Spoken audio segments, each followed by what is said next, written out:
that's what we're going to touch on first. Now, as a general rule, we want to keep the hands below the shoulder line. So we're going to establish the shoulder line first on the floor. Here you can clearly see the top of my shoulders, and this is what we're going to refer to as the shoulder line here.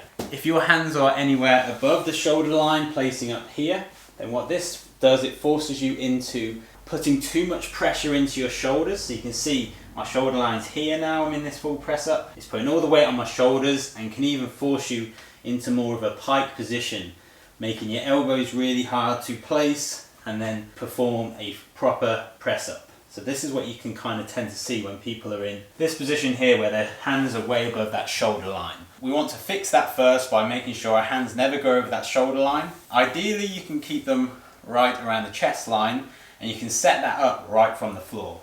So let's return to that floor position here. Shoulder line, bring your hands right next to your chest, and then that's around the chest here. So you can see my hands are behind that shoulder line, and this is a good starting position to then come up and into that press up position here. Another way to distinguish whether you're in this position or not is look at the hand in comparison to the shoulder.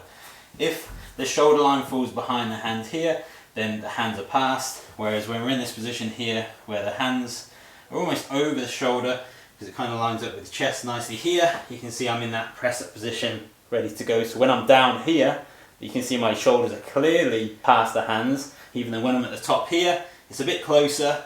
So just knowing that your shoulders are at least over your hands at the top of the position can really help. Once you've established your hand position, where your hands go is going to affect what kind of exercise you're performing. So whether it's easy or difficult, or what kind of muscle area you're targeting. The simple way to put it would be, if you've got wide hands, that's going to force you to have wide elbows. So let's go here, and that is going to put more focus on the chest, because I'm opening up and I'm going to be working the chest. So wide hands equals wide elbows, which is a greater focus on the chest, which means narrow hands cause you to have narrow elbows, which then puts a greater focus on the triceps. So as you can see here, I've got narrower hands, my elbows are coming narrow, they're almost like rubbing against the sides of my torso, and I've got a lot greater focus on my tricep back here. They're the first two things you can do with hand position to affect what kind of muscles you're using. The second thing is a high or low. So if you go for a high hand position, and this is still considering we're underneath the shoulder line, then you still recruit a lot of the shoulders to help this press. So this is very much a shoulder and chest exercise. Whereas if you bring those hands low, talking getting closer to the hips, this is my chest level. If they're past here, nice and low like so, you're looking at more of a planche press up, which removes the support from the shoulders and makes you work the core a lot more. So it's a lot more difficult and a more advanced exercise. You're just generally using a lot more of the core. So when you're looking at press ups there, high hands going to support from the shoulders, low hands requires more support from the core. Now we've addressed the hands and shoulders part of this tutorial. The second half is kind of all about the core itself. So this is all about your body position and your core engagement, and really here we're talking about a plank position. So for this we're going to start in a kneeling press up. Now when people are trying to learn how to do a press up, they'll often be told by coaches to start with kneeling press ups, which is good, but that needs to be done correctly, because I'm going to take you through why a lot of people never progress from kneeling press ups to full press ups, and it's generally because we're not recruiting the right muscles and performing the right form of exercise to ever make that step up. So here I am, I've got this kind of tabletop position here. So this is what they establish, and they come down and do a press up here. The problem with this is kind of referring to what the problem before was, where we're kind of forcing ourselves into that pike position. And to tell you what I'm talking about, if I was to just extend my legs now into as if to go into a full press up, look where my hips go. So my hips are way up here.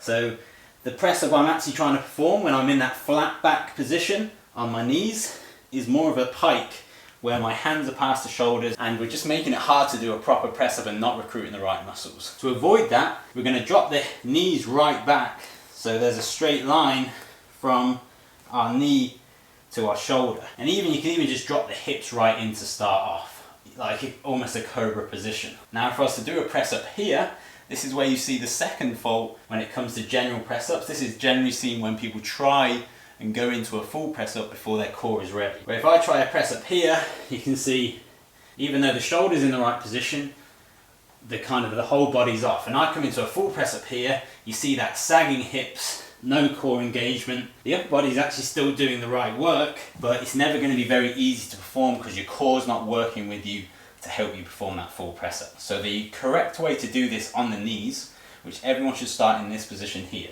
where we're focusing on the core. So you get back into those knees back, so you've got a straight line from the shoulders, and then you're going to tuck the hips up and engage the core so that you're trying to round the lower back. And it looks quite odd here, it doesn't look right here, and that's why a lot of people don't think it's right when they're doing the kneeling press up. But if you watch me transition quickly into a full press up, you can see I'm in a really good press up position and ready to go for that full press up where the whole body is moving as one. Now that core engaged kneeling press up position is very difficult and takes some time to perfect before you can move on to a full press up. So if you're struggling with the kneeling press up alone, I recommend going away, working on some core strength while still regularly practicing the kneeling press up position in order to build up that upper body strength required for your press up, and eventually you should be able to combine the two and progress into that full press up position.